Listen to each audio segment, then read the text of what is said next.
And you slightly, I don't say this in a rude way, but you slightly sneeringly referred to dignity. But for some people... No, I don't refer sneeringly to dignity. I'm critical of the appropriation of the word dignity to your side of the argument. But because I think it misrepresents the way people are treated and the way they can be treated.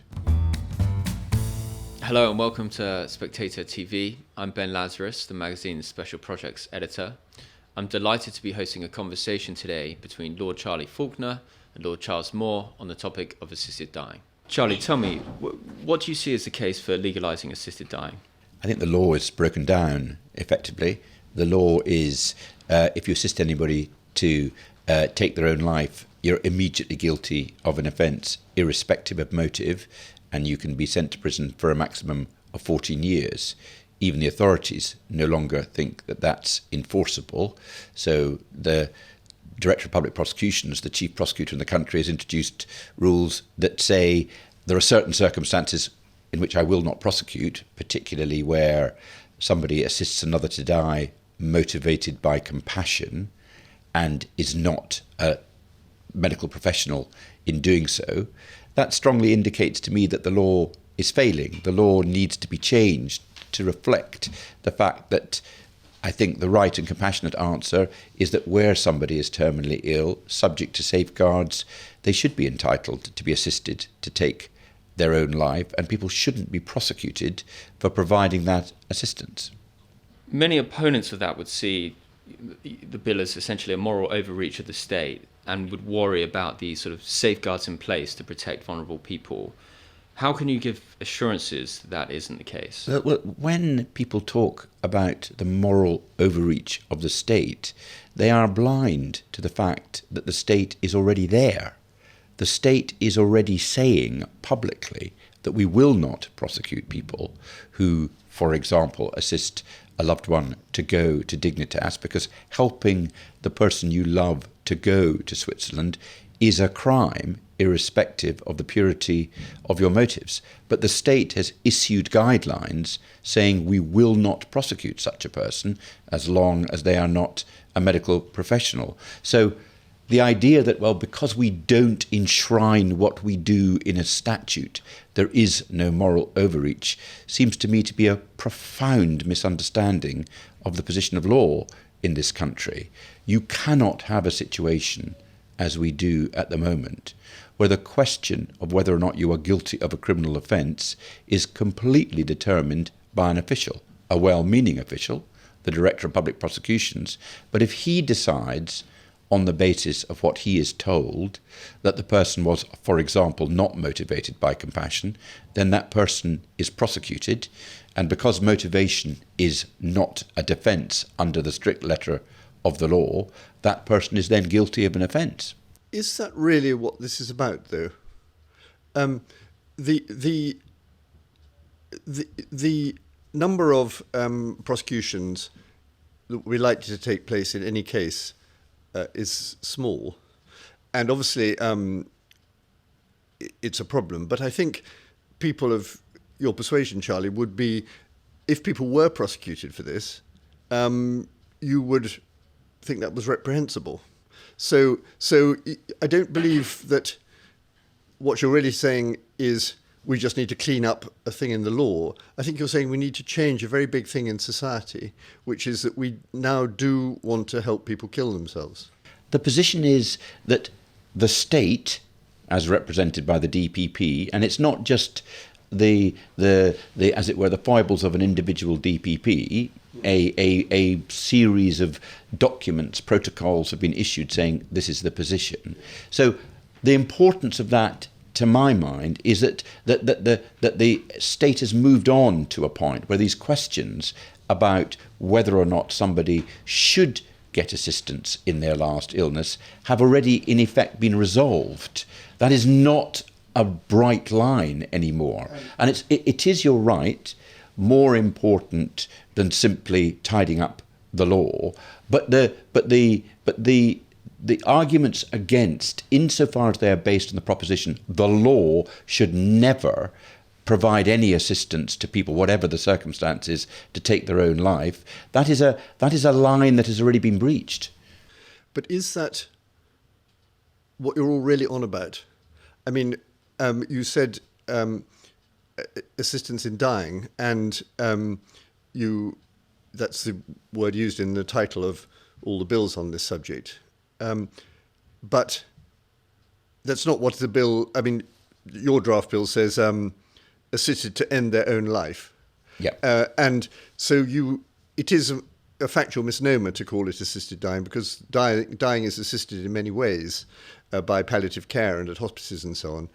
This is assisted suicide, and you're in favour of assisted suicide. I'm in favour of somebody taking their own life, which legally is often called suicide, where they are dying already. So I'm strongly in favour of a situation where I have a terminal illness, I should be entitled to make my own choice as to the moment of death. Why are you so nervous of the word suicide? I used it just then. You did, but you said it as sort of sometimes called, etc. I mean, this is, you see, the thing is, there is a massive moral, not legal, prohibition on suicide, because it's understood that there's a very, very important thing at stake about human life, and one would normally discourage everyone from committing suicide. And there is legislation to do with suicide, people who advocate suicide online and so on, and how to do it and all that sort of thing. And it seems to me that your side of the argument is clearly nervous about that. And that is perhaps a failure to admit how big an issue this is. Well, the reason I much prefer assisted dying is because when you talk to people who are in this position, they don't see it in terms of suicide. They see it much more in terms of how they will die in the context of terminal illness. I'm strongly in the same camp as you, that as a matter of principle, putting aside the question of terminal illness, which I regard as very, very different and recognised as different, the state should not be encouraging or assisting people to take their own lives, because we should, as a matter of policy principle, this is not based, in my case, on any spiritual or religious belief, but because but separately, because as a matter of policy, I don't think the state should be assisting people to take their own lives when they are not otherwise terminally ill. Hence, the bills I've always promoted are not unbearable suffering bills. Yes. They are only terminal ill bills. But the problem with assisted dying, and it's an even greater problem with the what I regard as rather the cant phrase of dignity in dying, is that it elides a whole load of other things. So there is masses of assisted dying, and so there should be, and it's called palliative care, and it happens in hospices, and it happens when people look after the people they love in their last years and days, and opinion polls suggest that people are unaware, or a large number of people are unaware of this distinction. So when you explain to people that, are you in favour of assisted dying, says the poll, if you then explain to people that that does not include palliative care, then the people who are in favour of it goes down, which is exactly what you'd expect. And so there's a bit of a wool being pulled over the eyes of the public here. I don't think that's right, Charles. I don't think when people are asked, are you in favour of a bill that allows people who are terminally ill to be helped to take their own life, and that's what many, though not all, the polls ask, people think that includes palliative care. I think people are moderately aware, in the best conducted polls, of what the choice is, and broadly the polls indicate that the public, by quite a significant amount over quite a long period of time, have been in favour. But I'm not saying that opinion polls should determine whether or not Parliament passes this. I'm saying people should look at the details of how the thing works at the moment and say whether or not we can improve it. And I am absolutely sure that we can. And it's not just so that people should have this choice when they are terminally ill, but because if you do introduce safeguards, then you have a more safeguarded situation than you've got at the moment. Why do you think that when and after all, these are free votes, these are conscience votes, rightly so. Why do you think when it comes to it, both houses of Parliament have consistently voted against it? They've been asked many times in recent years, you wouldn't dismiss their reasons, presumably. Why do you think they do vote against it? I think it's factually inaccurate what you're saying. First of all, the Lords, having previously voted down on second reading any attempt to have a assisted dying bill debated, which is a terminal illness bill, in 2014 didn't vote against it on second reading, which indicated the view was taken that it would probably pass, and that view was correct was then demonstrated by the fact that in the committee stage there were then 2 or 3 votes on various amendments, which were in effect amendments that went to the principle, which were voted in favour of by the Lords. So my own judgment would be that as far as the Lords is concerned,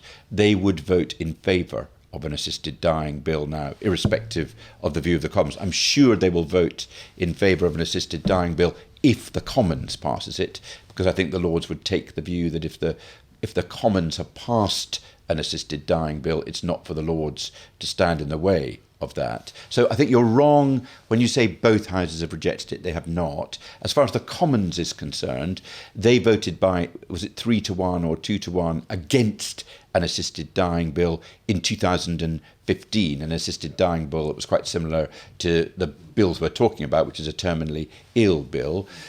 477 members of Parliament who were there in 2015 have now left the House of Commons, so it's a pretty different House of Commons. Yes, it is, and it may go the other way, very likely. But do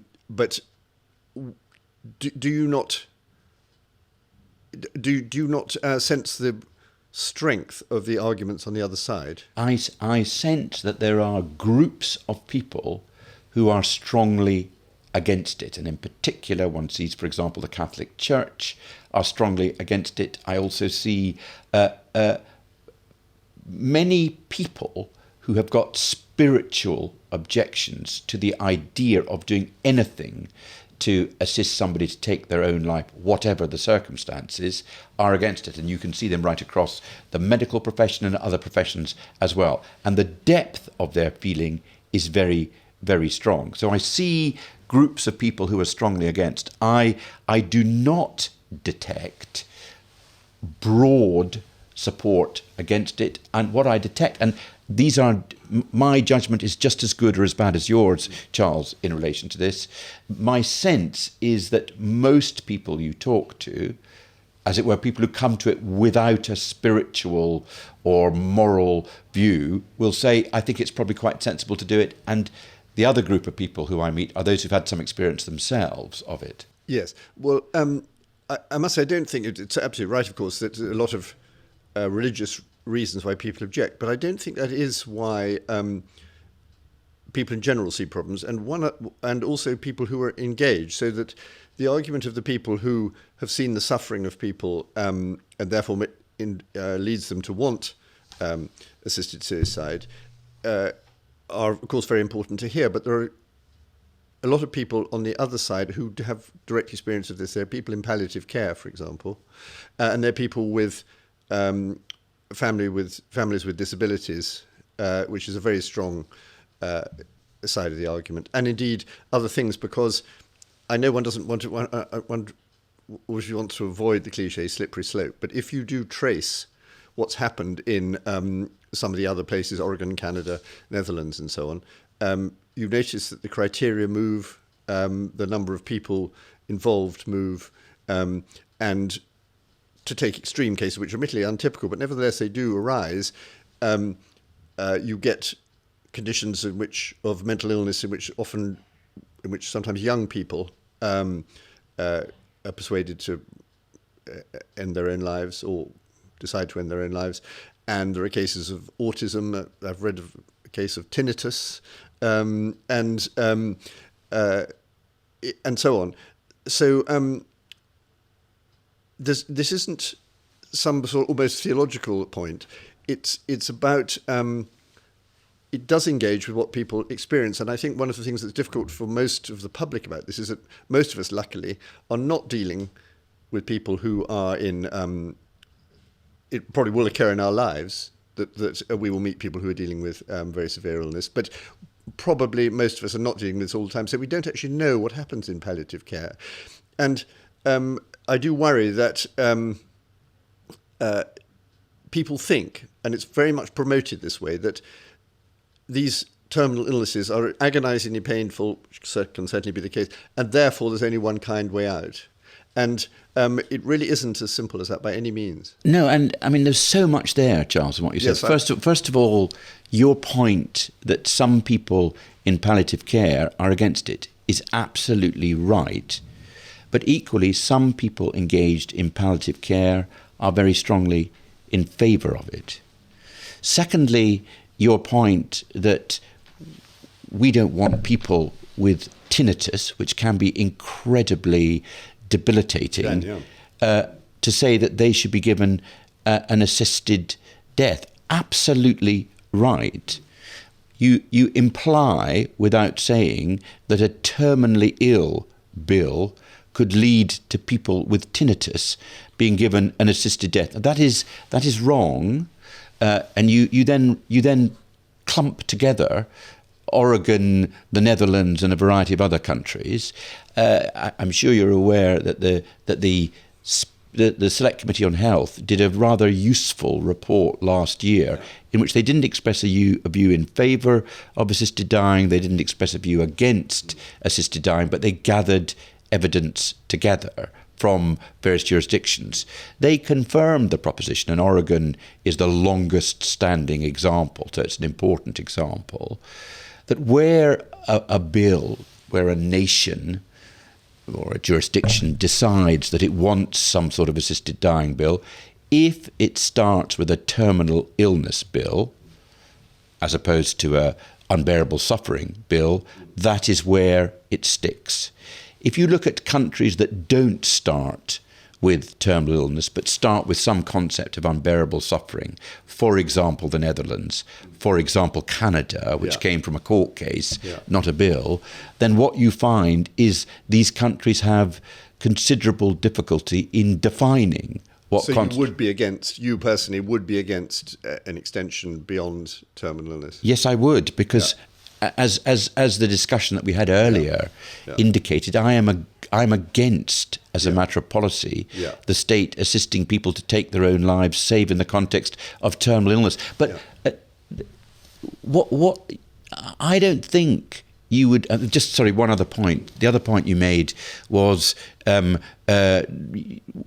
some way, the proponents, such as myself, of this bill are saying this is the kind way out.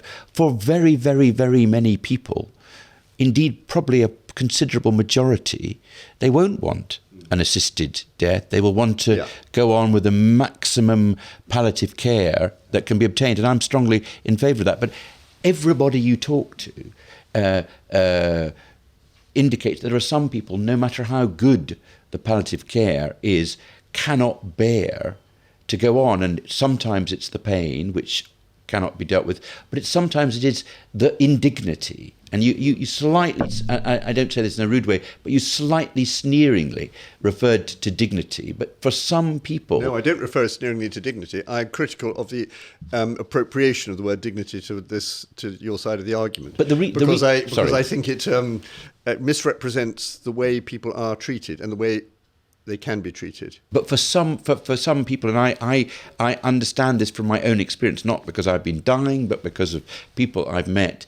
The idea, for example, of being dependent upon one's now adult children, which can be something that people just cannot bear. They do not want to be a burden, and they really, really, really don't want it. That's a very different thing from a situation where for example, your adult children say to you, "Oh, you are becoming a bit of an expensive burden to us. It would just be so marvellous if ...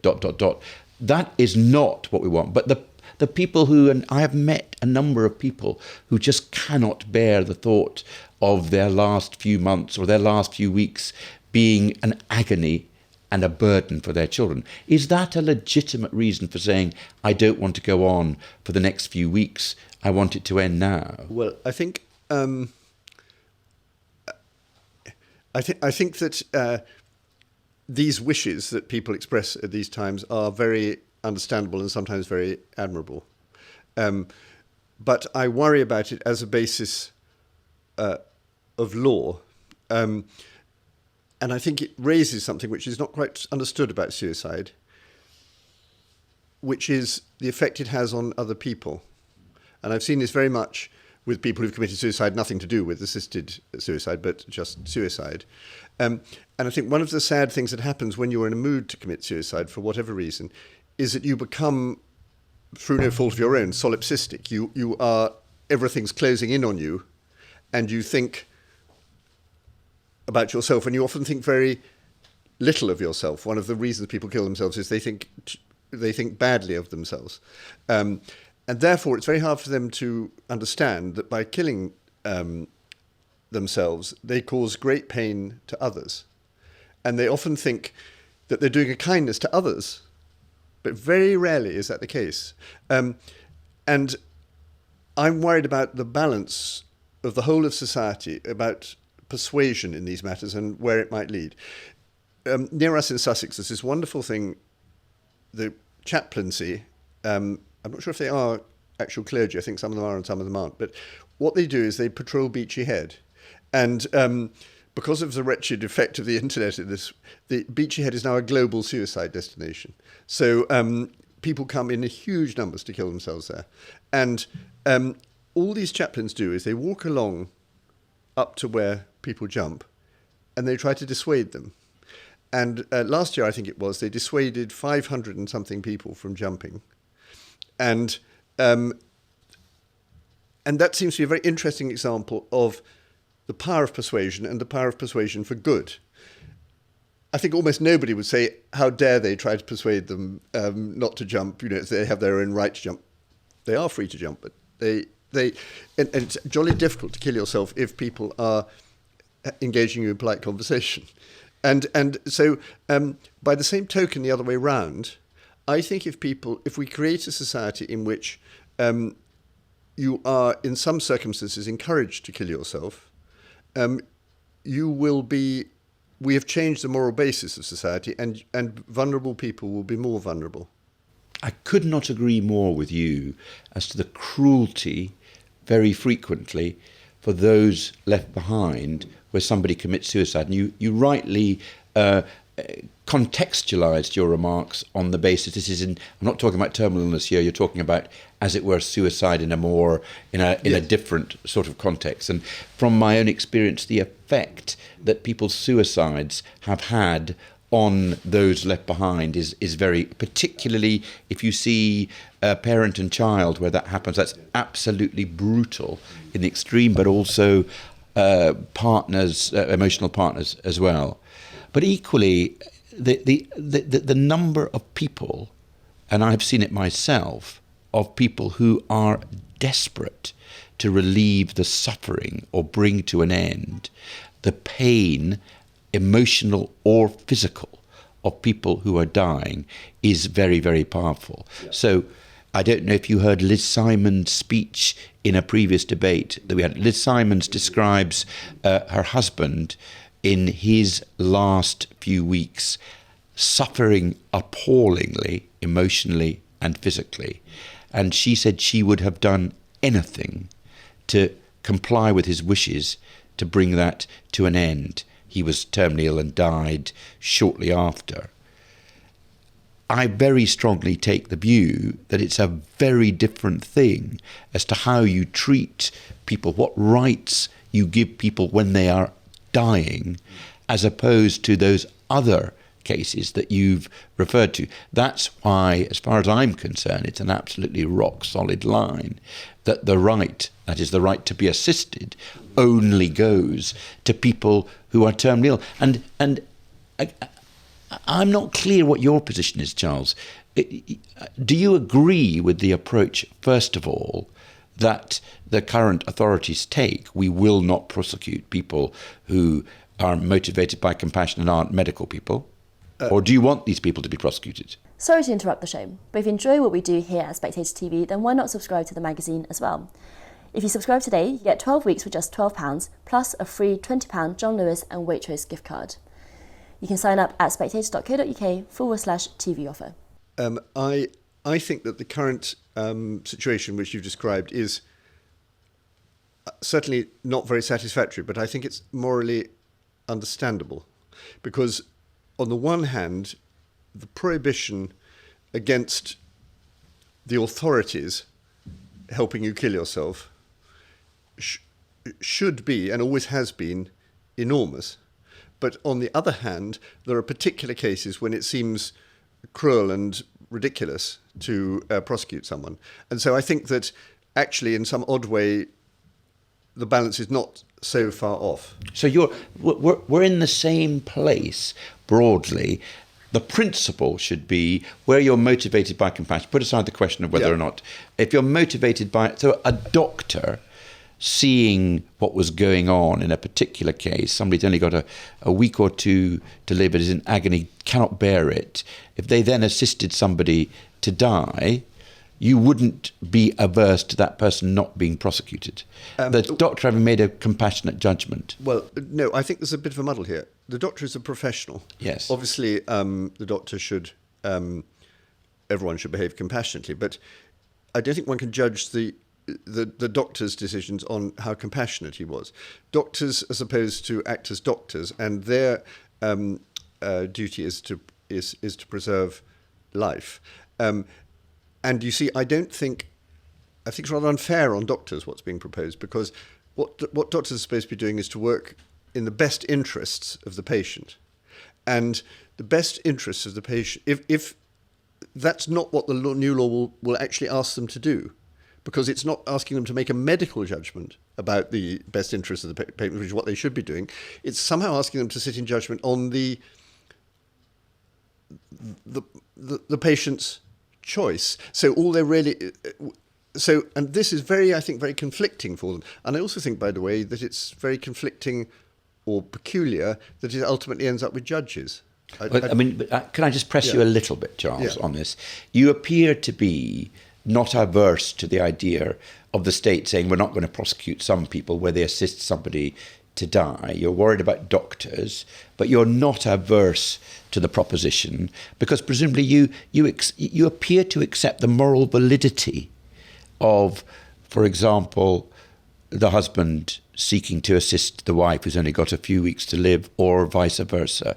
And if you're accepting that that is a morally valid choice, Charles, why are you describing this bill as, and this I think I've got your language wrong when I'm about to say, but you're saying it represents a sort of moral step which we should not be taking. And I'm saying to you, you appear to be in the same place on the broad principle. You're accepting the state has already taken this step. You're misdescribing the position. I don't think so.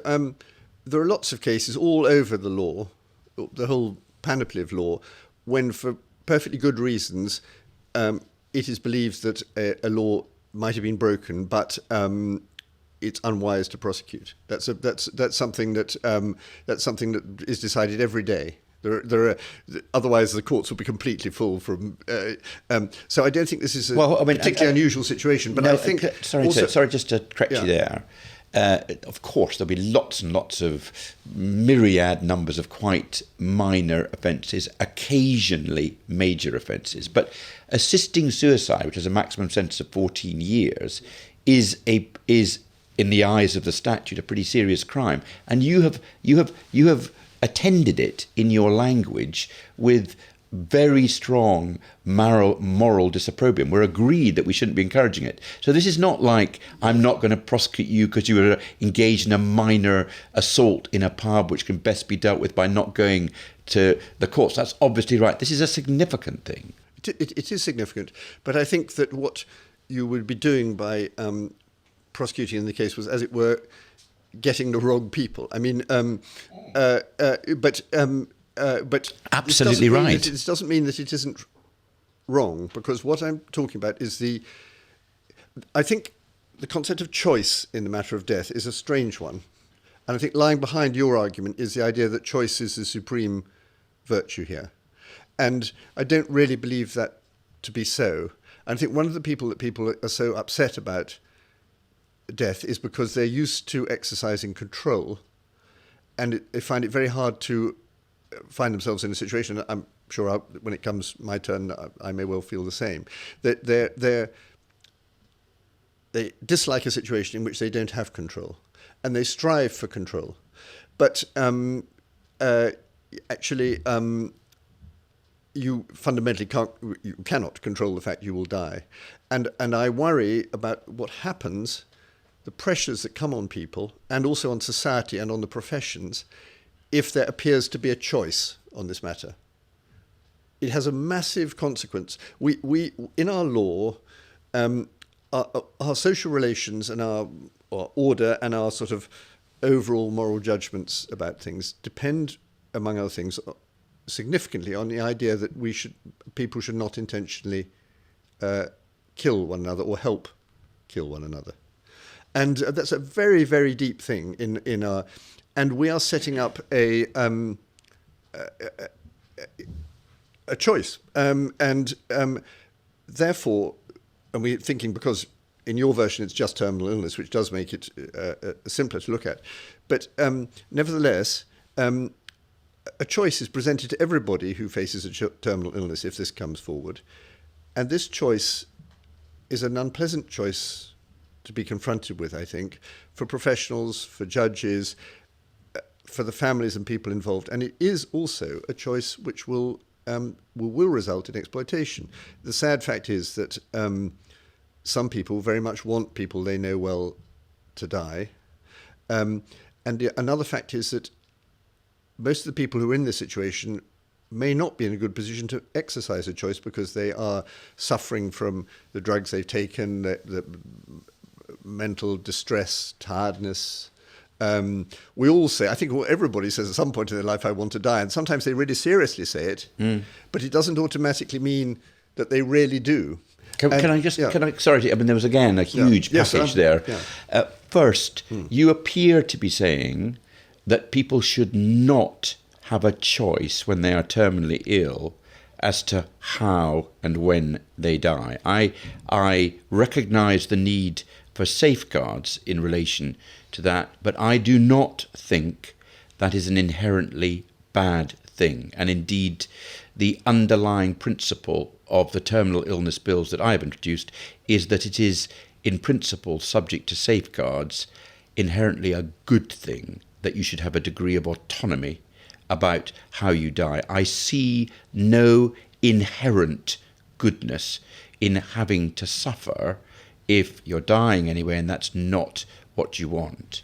The second point you made, I think, was that if people are given that choice is subject to exploitation and abuse by others.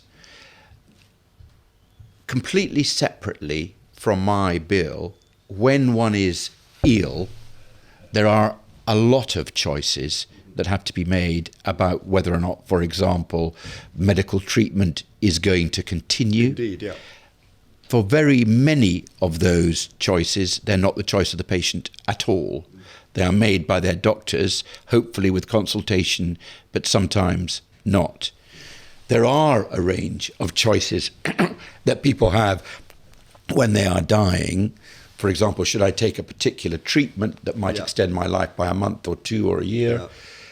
Those choices are presumably equally exploitable in your book, but have absolutely no safeguards whatsoever. It seems to me that on the basis, and I'm only talking about my bill, I'm not talking about the bill that will come in the Commons, though I suspect it might be quite similar, the idea that you are, before you are going to be given an assisted death when you're terminally ill, the fact that there has to be your treating doctor, an independent doctor, and a judge to check that you are not being exploited is a pretty strong safeguard. It will make this particular decision the strongest and most safeguarded thing in, I would have thought, the treatment of terminally ill people. And just the third point that you made, which is people reach, and this is not your language, but people reach what might not be their real view because they're tired, they're ill, they're depressed, they're the whole range of things. True, but again, those people who have had experience of dealing with those who are terminally ill will tell you that it's often very clear what people want, that people do not anymore want to go on for the next few days or the next few weeks in what they are suffering. And there's really no doubt that that's their position. And the safeguards in my bills, and I suspect in Kim Leadbeater's bill as well, will reflect that. So I'm really interested in your, and this is the wrong language, but your very austere view that people should not have choice in this matter. No, it's not austere. It's trying to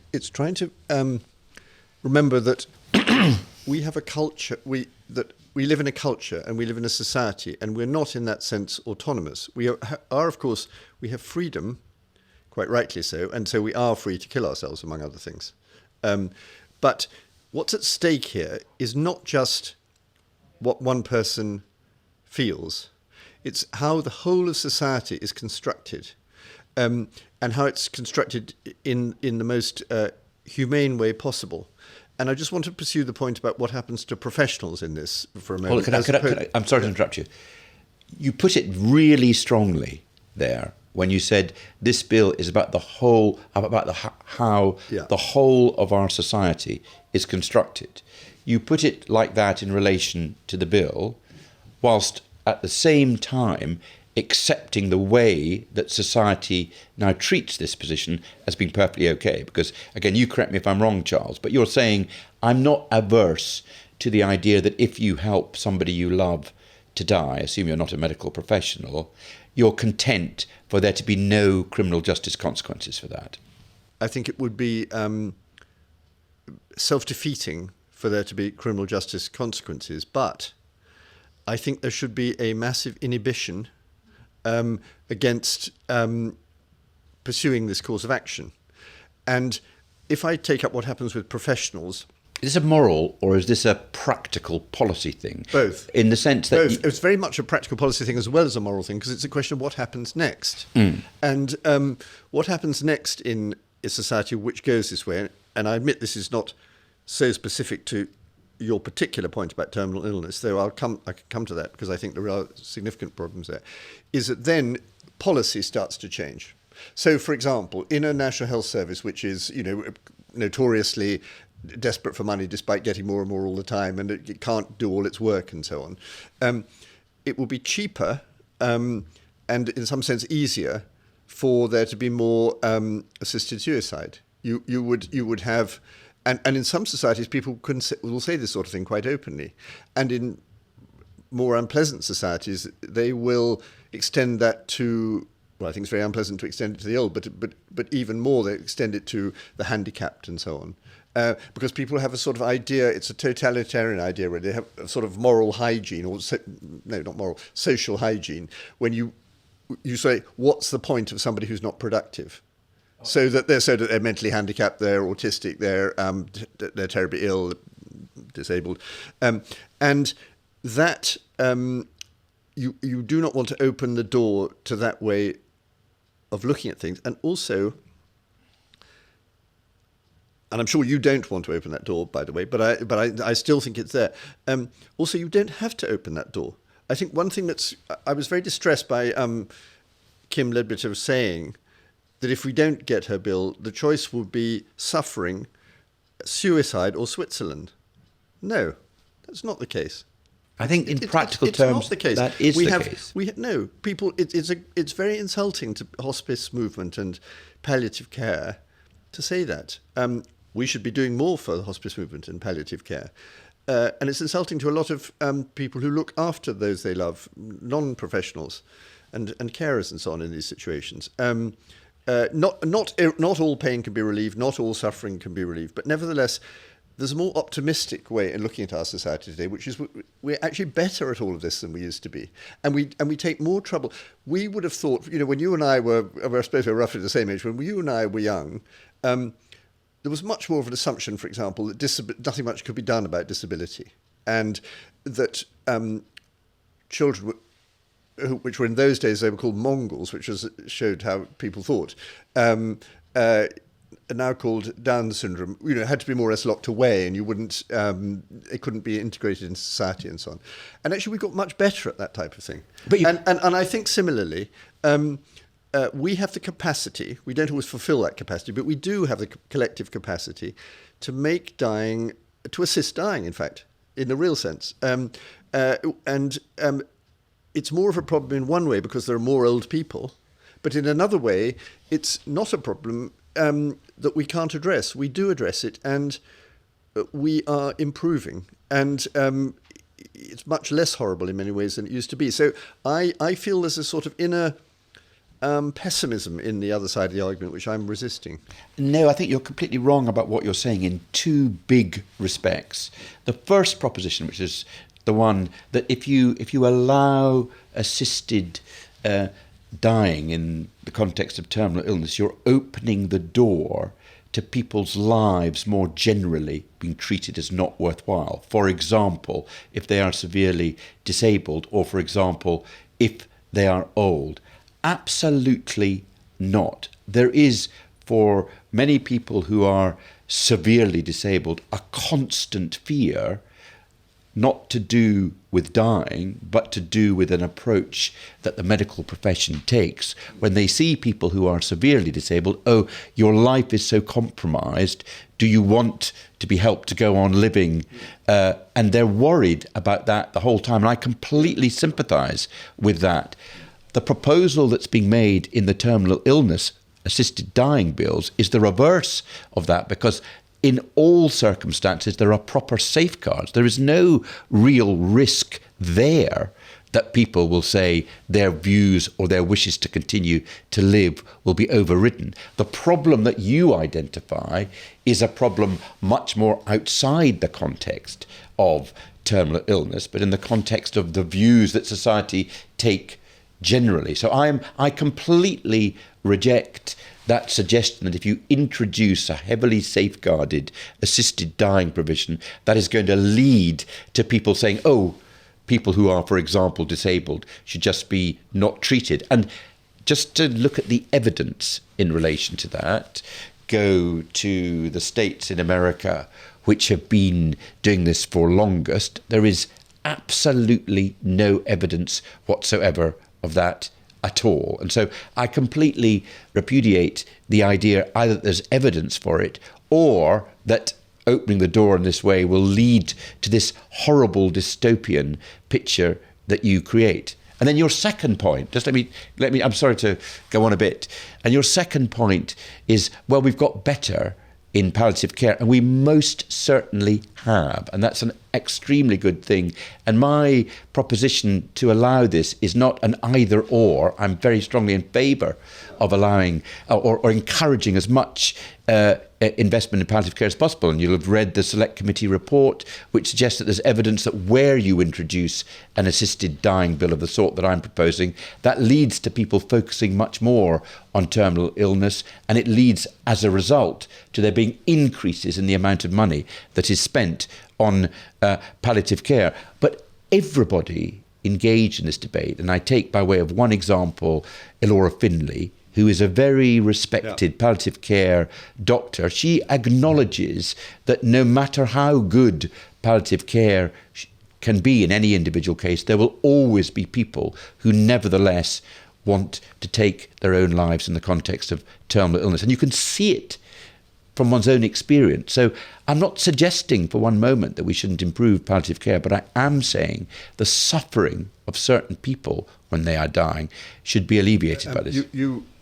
You're very right to pay tribute to Elora Finlay, but I should put it on the record that she will certainly not be agreeing with what you're saying. Well, she will be agreeing with me, because she's agreed it already in evidence, to the effect that there will be certain people, no matter how good the palliative care is, will still want to take their own lives. I completely agree with you. As a matter of fact, true. Yes, and she will disagree with me in relation to whether or not my bill should go through. Yes. Can I, because you focus, and quite justifiably, because that's what it says, on terminal illness. I want to say a little bit about that. It's terminal illness and it's 6 months.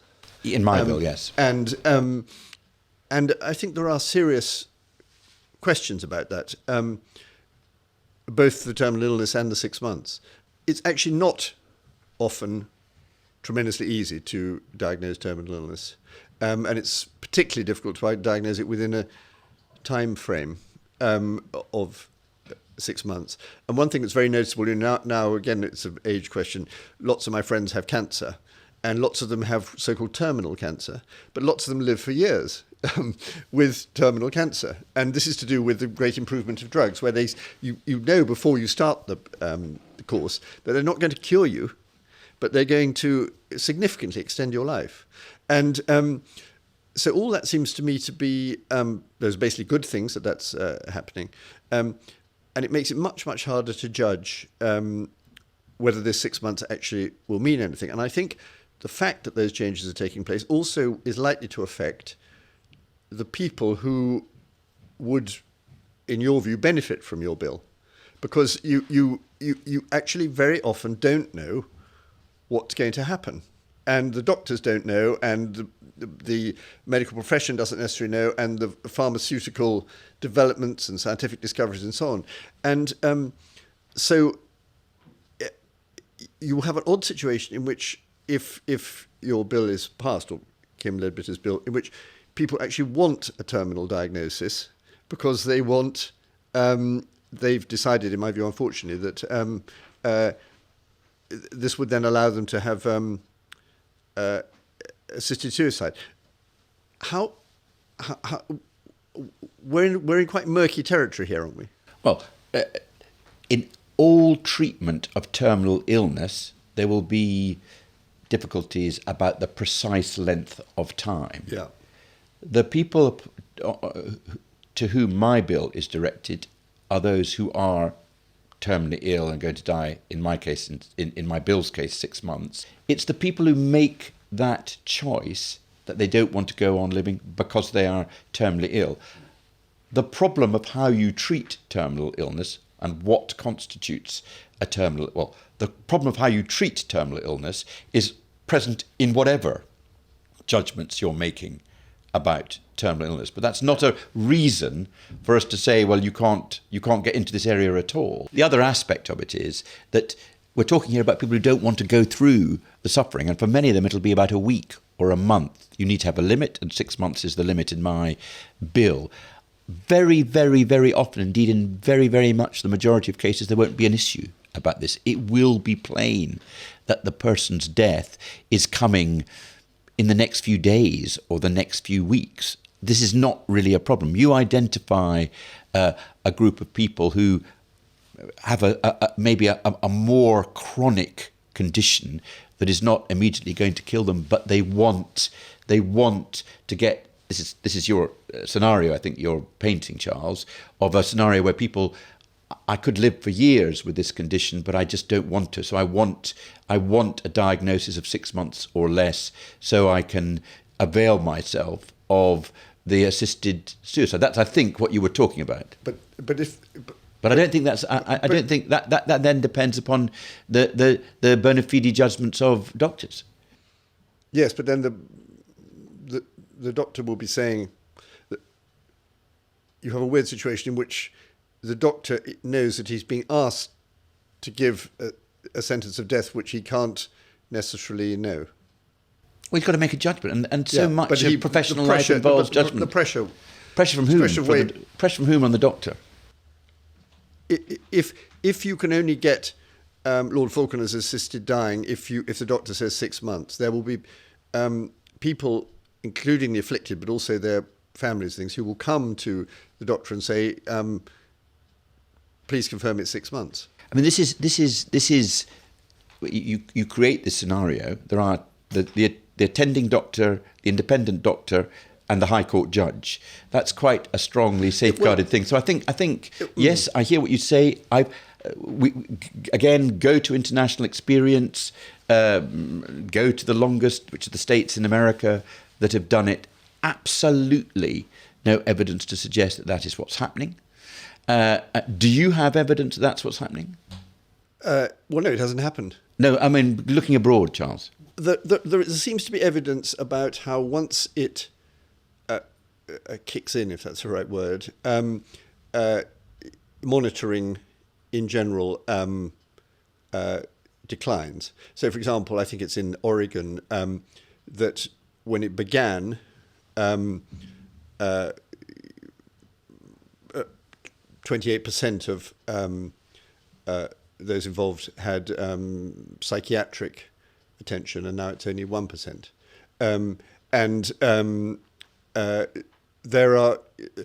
There is, sorry again to go back to the phrase, but there is a slippery slope in these things because, and I don't think you're in this category, Charlie, but I do think that there are a lot of people who want this, who have a fundamentally different approach to human life to what I do, and perhaps even what you do. And they do actually want there to be more euthanasia. It's not just that they're trying to remedy a very disparate situation. They think there's something sort of wrong about people existing in conditions that are suboptimal, if you like. And they would like the world to be rid of people like that. And, you know, the Voluntary Euthanasia Society, which Dignity in Dying emerged from, has a background in the history of eugenics. And the history of eugenics is about trying to create a perfect race, which, by the way, we are nearer to being able to achieve if we wanted to do such a disgusting thing, because we can genetically manipulate people. This is such a inflammatorily misguided view of the whole thing. No, it's not, because that is the sort of intellectual history, and it does. Of course, it doesn't mean that everybody who is in favour of your bill thinks that way. But I think there is a desire to control the circumstances of life, and which is bad, and even worse, a desire to a feeling that a lot of lives aren't worth living. I mean, it is the idea that a bill where two doctors and a High Court judge have got to approve it, the idea that a bill, wait a minute, the idea that a bill which effectively reflects in many respects the current approach of the Director of Public Prosecutions is in fact the thin end of a eugenic wedge is absolute nonsense, and it is such an inflammatory and unfair way to oppose the bill. No, it's not. It's not inflammatory. Though I don't perhaps have your great former Lord Chancellor. I don't perhaps have quite your reverence for the judiciary, but I do think it's odd, by the way, that we have. Once again, which a power that was surrendered some time ago, we are giving the power of life and death to judges. I think that's quite odd. And I don't necessarily have special confidence that that will be infallibly exercised. I'm sure they'll act conscientiously, but I don't, it worries me. And I think, I suppose what I'd ask you to think, I'd be very interested in your response, Charlie, just to stand back. I realise all the arguments you make for your bill specifically, and they're strong, and you've tried to separate them from wider arguments. But am I not onto something about the cultural effect of helping people kill themselves, and the change in a society where the society does not have a great taboo? We often we love criticising taboos. I think taboos are very important things in society, and they restrain us from doing the things we tend to want to do, like the strong want to bash the weak, for example. That's a sort of natural thing that happens, and we need a massive social taboo about it. Do you really have no worries of this sort? You think it's absolutely fine? What we're all talking about is just nonsense? And I think the way that you're framing your opposition is so overdone, when you are in almost the same position as I am in relation to how people who are terminally ill and suffering are helped by somebody who loves them. And you are sensible, compassionate, and your responses are the responses probably of most people in this country. And yet, at the same time, beside that completely understandable response, you wrap up your opposition to the bill in risks that don't really exist. And my response to your question to me was, why do you think the law cannot reflect a sensible practice of distinguishing between the compassionate and decent, who you do not want the criminal justice system to have anything to do with, and a much more pernicious sort of behaviour? I believe the law can do it. Is the difference between us my belief that it should be dealt with by the law and not by discretions, and my faith that the law can manage it, and you don't quite have that faith? Well, I think that it's a question of the balance. And I think the scales will be pushed the wrong way by what you're trying to do. And it will encourage some bad actors to act worse, and it will put more pressure on the weak and ill to feel that it would be a kinder thing for them to do to go.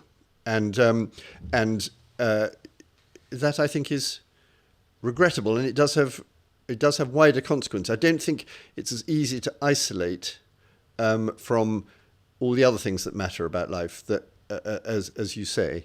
I think one has to see it as a whole, and as a whole, I think it's a move in the wrong direction. I think you do have to see it as a whole, and I think the consequence of it will be that you will reduce quite considerably the suffering of a significant, though quite small, number of people, and that you will not remotely either encourage bad actors because of the level of safeguard, nor will you put pressure on the vulnerable again because of the safeguards. It will bring compassion where there is only confusion and terrible compulsion at the moment. There isn't only confusion and terrible compulsion. There's a great deal of good and kindness done, and that's what we need to bolster.